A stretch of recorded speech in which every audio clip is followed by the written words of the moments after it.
محمد یعقوب مجاهد وزیر دفاع امارت اسلامی افغانستان در جریان سفر کاری به ولایت بدخشان از کندک سرحدی ولسوالی اشکاشم بازدید کرد و وضعیت عمومی روند اجرای وظایف نیروهای مستقر در این بخش‌های مرزی را از نزدیک بررسی کرد. وزیر دفاع در جریان بازدید هدف از سفر خود را دیدار با نیروهای مرزی عنوان کرده و خطاب به منصوبین گفته که وظیفه آنان مقدس است و باید با اخلاص، صداقت و احساس مسئولیت انجام شود.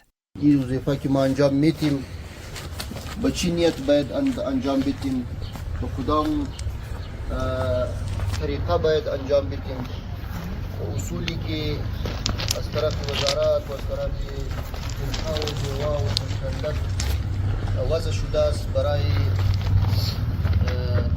نظم شما را باید جدا مراعات شود و شب و روز باید از سرحدات نگهداری شود.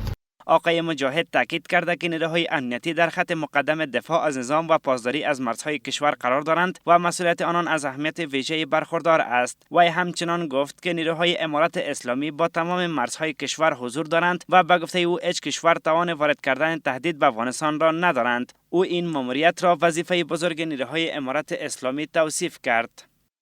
هیچ دشمنی نمیتونه که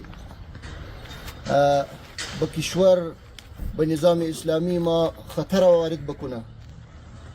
این وظیفه کلان شماست و از این اهمیت وظیفه شما معلوم می شود. شما در یک عبادت و در یک خدمت اجتماعی هستین که نفع شما به مردم تمام افغانستان میرسه.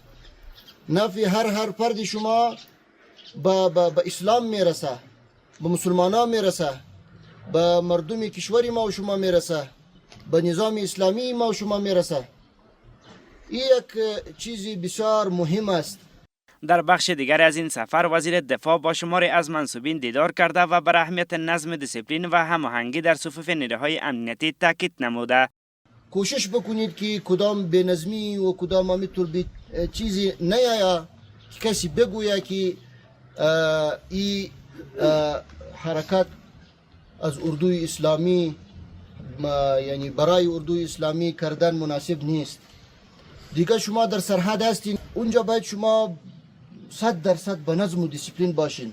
وی خاطر نشان ساخت که استحکام ساختار نظامی و رعایت اصول یک اردوی منظم از عوامل اساسی در تامین ثبات و حفاظت از مرزهای کشور به شمار می رود. این سفر در حال انجام می شود که ولایت بدخشان به ویژه مناطق مرزی آن از اهمیت استراتژیک برخوردار بوده و همواره نیازمند حضور فعال و منسجم نیروهای امنیتی دانسته می شود.